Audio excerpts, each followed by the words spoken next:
Get back to our GBU for today. Robert Gray, you've got the ugly, somehow it has to do with March Madness. It's almost here, but you say it's going to be ugly for fans, not for employers. How so? Yeah, it could be. This could be good for the bosses out there, although they may be a little bummed themselves, Cheryl. Not that anyone around here would ever do such a thing as watch March Madness, but nonetheless, yeah, the games have been free online for the past several seasons, and, once people get used to free, it's really hard to start charging them, but that's exactly what some fans out there are going to have to do to watch these games on their desk or on some mobile devices if you're watching the Turner games. Keep in mind, the Turner networks, we're talking about TBS, TNT, and True TV, now carry about 2/3 of the March Madness games out there. They're going to charge $3.99 for people to log on. Now, the hitch here, the asterisk, if you will, if you have cable and you do subscribe and pay the fees to watch these networks at home, you can go on to their websites and authenticate them. You better start looking into it now. Could be a complicated process. They say you may be able to only authenticate once, and it was good for all three networks, or you may have to do it 3 different times. And Cheryl, if you don't have those passwords and stuff with you at work, get the credit card out. Okay, well, Jim, what do you make of this? I mean, you've got a staff that you have to manage. I mean, what do you tell them about watching March Madness? I guess for a number of years of doing this, we put the games on. And if we don't put them on, we know they're going downstairs to watch somewhere else, which is probably less productive for us. So the fact is, events like March Madness, it's kind of the U.S. World Cup. And so we throw it on and hope we get at least some marginal of productivity during the highlights and during the games. You know what? I'll tell you what, Robert. Every year we do this story that worker productivity suffers because of March Madness. I'm curious, though, do we ever get proof of that after we do the story when the tournament's over? No, I think the Bosses of America Incorporated are paying for that study that comes out every year. And by the way, we should note, Cheryl, that CBS right now is not planning to charge. They require no authentication. So that is something we should throw out there as well. But again, their role has been diminished with Turner kicking in the big bucks in the last package. So they're going to have, again, 41 out of the 67 games. Yeah. Well, this is good news for Phil Flynn because, he's got his basketball game to work on if the golf situation doesn't work out for Phil. Absolutely. I want to see how many games I can get on how many devices at one time. That's my goal this year. We will have a live report on that next week. All right, guys, thank you very much. Well, from that, Nike to the pick. It's that time again. And, Jim, you've been pretty bullish on the banks, but you and I have talked in the past. You like the regional banks. We're going to be focusing on those next week on the show. Why do you like them?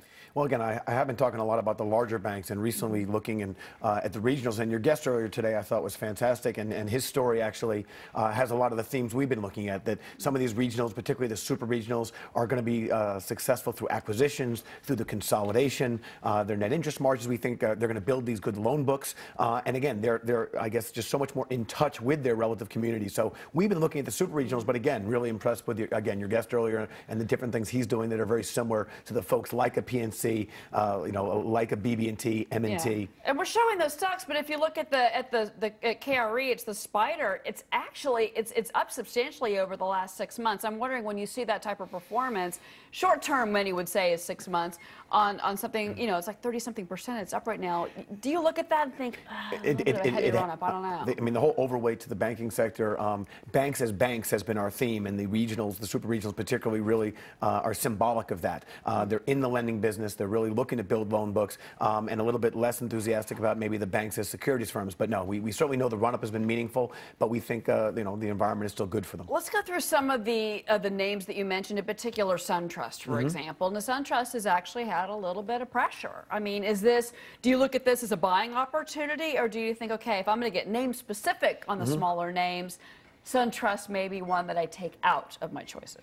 And it's a good point. I mean, I mentioned the PNCs and the M&T and the BB&T, but certainly SunTrust in that super regional category. But to a certain extent, the banks are still taking a beating from all sides. SunTrust certainly one of the larger of the super regionals. But again, liking the sector, maybe have to cherry pick some of the names a little bit. Well, it's interesting as you look through these names, BB&T that you mentioned, and then you look at M&T. I mean, some of them have had kind of a rocky ride. M&T in particular has had a little bit of a rocky ride.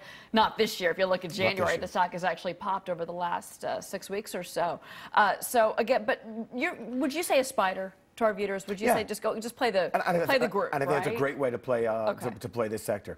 Again, these banks are really focusing on the commercial space. The residential market really is still very much gridlock. But again, the banks that are actually working in the commercial loan space, we think are going to do very well. You know, we had a lot of talk yesterday, in particular, about Moody's coming out and saying that they're potentially going to go after the largest banks.